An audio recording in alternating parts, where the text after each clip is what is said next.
बिस्मिल्लाहिर्रहमानिर्रहीम। Viewers, welcome to my YouTube channel. I am Shamaila Aziz, speech therapist, psychologist. पहले मैंने जो वीडियोस शेयर की हैं उनमें मैंने अवेयरनेस प्रोवाइड करने की कोशिश की है साइकोलॉजिकल डिसऑर्डर्स के बारे में। अभी मैं जिस डिसऑर्डर के बारे में अवेयर करूँगी आप लोगों को वो है स्पीच थेरेपी।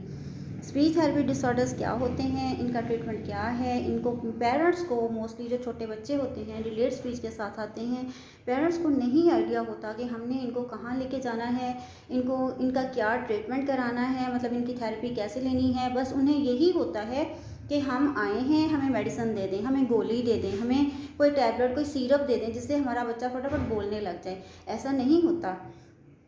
ये एक प्रॉपर वे है। थेरेपी जो है लॉन्ग टर्म प्रोसेस होता है। डिलेड स्पीच चाइल्ड, आपका बच्चा अगर 2 साल 2.5 साल का है, 3 साल का, 3.5 साल का है, डिलेड हो रहा है, आपको इस बारे में पता होना चाहिए कि वो क्यों डिलेड हो रहा है, क्या रीजंस हैं, क्या कॉजेज़ हैं इसके पीछे, इसकी सिम्टम्स क्या हैं। आप किसी भी कंसल्टेंट से कंसल्ट करेंगे।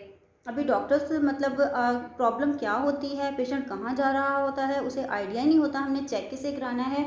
यहाँ पे सिर्फ स्पीच थेरेपी का मसला नहीं है, मसला ये है कि बहुत सारे लोगों को इस बारे में भी अवेयरनेस नहीं होती कि अगर उनको कोई बीमारी है, वो कौन सी बीमारी है, उन्होंने किस कंसल्टेंट के पास जाना है, किस डॉक्टर के पास जाना है, किस से कंसल्ट करना है। और तो वो इधर उधर भटकते रहते हैं, फिर ट्रीटमेंट लेते रहते हैं, ऐसी मेडिसिन लेते रहते हैं जो कि उनके लिए फ़ायदेमंद नहीं है। तो काइंडली मेरी आपसे रिक्वेस्ट है, जो आपका प्रॉब्लम है, जो आपकी डिजीज़ है, जिससे रिलेटेड है, आप वहीं जाएं, उसी डॉक्टर से कंसल्ट करें, उसी के बारे में आप जो है वो अपना ट्रीटमेंट कराएं, अपना इलाज कराएं। ठीक है। सेकंड जो है स्पीच थेरेपी डिसऑर्डर में डिलेड स्पीच चाइल्ड जो है, पेरेंट्स आके कहते हैं सिर्फ बोलता नहीं है। ऐसा नहीं होता कि बच्चा, उसके पीछे रीजंस होती हैं, साइकोलॉजिकल इश्यूज होते हैं। सपोज एक बच्चा डिलेड है, उसके साथ बिहेवियरल प्रॉब्लम्स भी हो सकते हैं, अटेंशन डेफिसिट डिसऑर्डर भी हो सकता है, उसको साइकोलॉजिकल प्रॉब्लम्स होंगे तो ही वो डिलेड स्पीच होगा।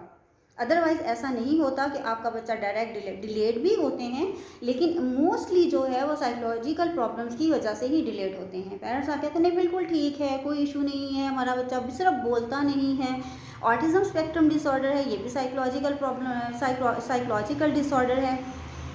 इसका भी ट्रीटमेंट अब जो है वो थेरेपी ही है, बहुत से लोग ले रहे हैं थेरेपीज़।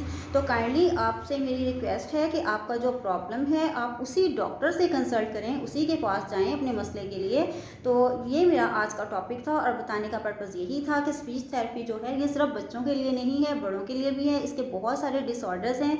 हम साथ साथ में आप आने वाली वीडियोज़ में मेरे psychological disorders and speech disorders दोनों को आप साथ साथ देखेंगे इंशाल्लाह। आप ये चैनल आपके लिए बहुत इंफॉर्मेटिव होगा और बहुत सारे लोगों के प्रॉब्लम्स, साइकोलॉजिकल प्रॉब्लम्स भी सॉल्व होंगे। और स्पीच थेरेपी से रिलेटेड जो इश्यूज़ आते हैं बच्चों को, वो माएँ जो हैं वो घर पे भी उनको ट्रेनिंग दे सकती हैं, घर पे भी थोड़ा बहुत बता सकती हैं, लेकिन एक ट्रेनर की ज़रूरत होती है।